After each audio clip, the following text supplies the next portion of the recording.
the woman on the phone said, we only accept ANAB registered certs. Ladies and gentlemen, when I heard that, being Jewish, I said, God, I said, this sounds like the country clubs of the 1950s, that they didn't allow the Jews, the Italians, the Puerto Ricans. They didn't allow anybody in. That's wrong, and that's a monopoly.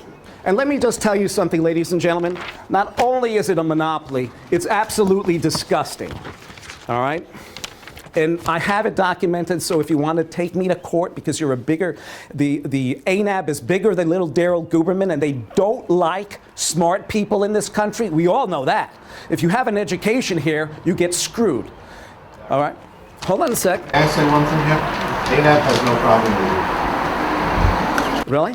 Well, I have a problem with them, and here it is.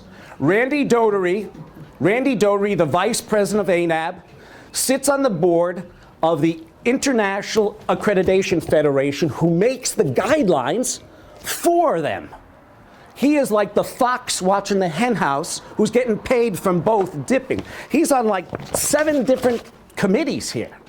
Okay? I have a problem with that. It is a monopoly. And ladies and gentlemen, let me just say this. I'm getting blackballed because I am basically a free thinker who wants to make ISO not as convoluted as it's become. And the reason why it's convoluted, and I've traveled all over the United States. I'm not staying just in Connecticut. Especially you being a business, you just can't stay in Connecticut. You got to roam. When you deal with companies and they're telling me, Daryl, I'm a 4-man shop. How can I afford $20,000 to get a certification? $20,000. I have a company.